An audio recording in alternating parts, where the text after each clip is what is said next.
বাংলাদেশের ক্রিকেটের জন্য আজকের দিনটা একটু বিশেষ এবং এই বিশেষটা আসলে একজনকে কেন্দ্র করে, সেটা মুশফিকুর রহিম।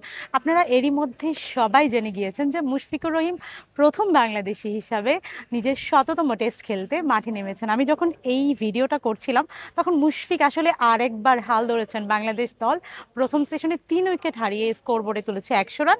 বাংলাদেশ খানিকটা চাপে এবং সেই চাপটা যথারীতি সামাল দিচ্ছেন মুশফিকুর রহিম, যাকে আমরা ডিপেন্ডেবল নামেই চিনি। সেই ডিপেন্ডেবল আজকে 100তম টেস্ট খেলতে নেমেছেন, যেটা বাংলাদেশের জন্য আসলে বিশাল মাইল ফলক। আপনি হয়তো ভাবতে পারেন যে বিশ্ব ক্রিকেটে 83 জন তো আগেই মাইল ফলক ছুঁয়ে ফেলেছেন, তাহলে এটার বিশেষ কেন? এটা আসলে বিশেষ কারণ বাংলাদেশের মতো দল যেটা বছরে তারা হাতে গোনা কয়েকটা ম্যাচ খেলে, যেমন এই বছরের কথাই ধরুন না, বাংলাদেশ মাত্র পুরো বছরে 6টা ম্যাচ খেলেছে এবং এই এত কম সংখ্যক ম্যাচ খেলে আসলে 100তম ম্যাচের মাইল ফলক ঘোরা, এটা অবিশ্বাস্যই বটে। মুশফিককে নিয়ে বলতে হয় তিনি আসলে 100তম ম্যাচ খেলে কি থাকবেন নাকি হয়তো ক্যারিয়ারটা থেমে যাবেন, কিন্তু তিনি যদি খেলেন অবশ্যই তিনি খেলতেই পারেন, কারণ কোচ আগের দিনও বলেছেন দলের one of the fittest player তিনি।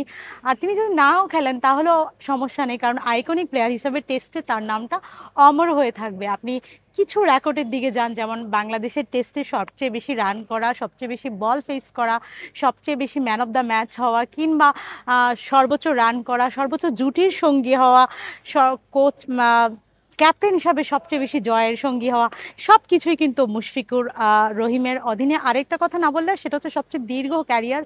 সবচেয়ে দীর্ঘ ক্যারিয়ার 20 বছর, অর্থাৎ 2005 সালে লর্ডস থেকে মিরপুর শেরেবাংলা 100টা টেস্ট খেলা। এটা আসলে চারটিখানি কথা নয়, শুধুমাত্র বাংলাদেশের বেলায় হলে এটা আসলেই চারটিখানি কথা নয়। এটা সম্ভব হয়েছে মুশফিকের পরিশ্রম, দৃঢ়তা আর হচ্ছে মুশফিকের ডেডিকেশনে।